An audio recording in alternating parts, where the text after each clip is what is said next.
Բարև ձեզ, ես Կիմա Գյուլազյանն եմ, Լոռու մարզի Սպիտակ քաղաքից։ Սովորում եմ Վարդանանց համար 4 հիմնական դպրոցի 9-րդ դասարանում։ Այսօր իմ դպրոցական առօրյայից զատ ձեզ կպատմեմ մի ճանապարհի մասին, որն ինձ տարավ դեպի իմ արմատները, Մինասյանների տոհմի պատմությունը։ Սա միայն հետազոտություն չէր, սա ինքնահայտնաբերման մի մեծ ճանապարհ էր, որ ես անցա մեծ սիրով։ Իմ պատմությունը բացահայտելու ճանապարհին ես ունեցա շատ տարբեր ու հետաքրքիր հարցազրույցներ։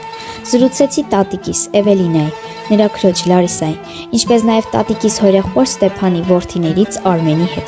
Այցելեցի նրա արհեստանոցը, որը նա ժառանգել էր հորից։ Ինձ համար շատ տպավորիչ էր լսել, որ չնայած արհեստանոցը մի անգամ այրվել էր, Արմենը չհանձնվեց ու ուժ գտավ, ամեն ինչ նորից սկսելու, շարունակելով իր հոր գործը։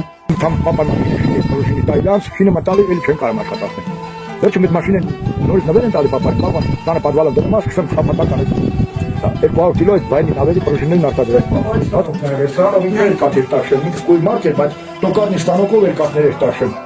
Դա մի քիչ չեն էր հավատ է եղել, բայց դա տենց էր։ Սա մկրատ է եղել։ Ժեշտի մկրատն է, այսօր կաթները սրանով են տոկր, սրա է կաթները, սրա է պատները։ Ունեցա հարցազրույց նաև Արմենի եղբոր Ռաֆիկի հետ։ Ես հետը գնացել եմ։ Բանը, Երևան,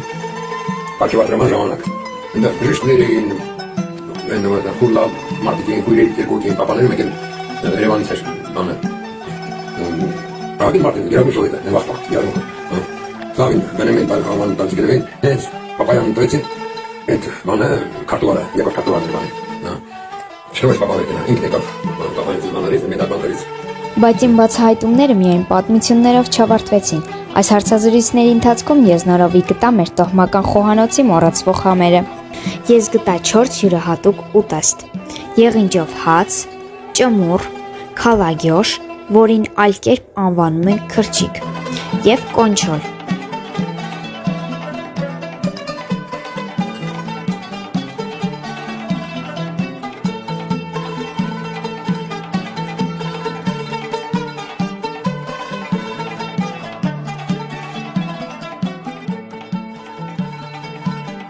Իսկ դուք գիտեք, թե ինչպես էին մեր պապերը փորձում փեսացուի ուժն ու հնարամտությունը նախքան աղջիկ տալը։ Երբ գալիս էին հարսնախոսության, աղջկա հայրը փեսացուին փորձության էր ենթարկում։ Նա տալիս էր կացին ու քոթուկ, ասելով. «Կոտրիր, որ տեսնենք, արժանի ես աղջկաս»։ Եթե փեսան չկարողանար, հարսնացուն մնում էր հոր տանը։ Մի անգամ, երբ փեսացուն տանջվում էր քոթուկի վրա, հարսնացուն տաք ճաշ է դնում շան առաջ։ Տեսնելով, որ շունը այրում է լեզուն, աղջիկը հուշում է. «Կողքերից կեր, որ չվառվես»։ Փեսացուն հասկանում է ակնարկը, նա սկսում է քոթուկը կողքերից ջարդել ու հեշտությամբ կիսում է այն։ Այդպես աղջկա խելքն ու տղայի ուժը միավորվում են եւ նրանք կազմում են ամուր ընտանիք։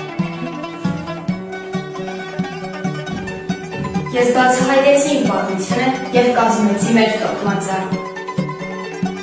Այսօր ես կարող եմ վստահ ասել, որ իմ արմատների ճանաչումը ինձ դարձրել է ավելի գիտակից եւ պատասխանատու իմ անցյալի եւ ապագայի հանդեպ։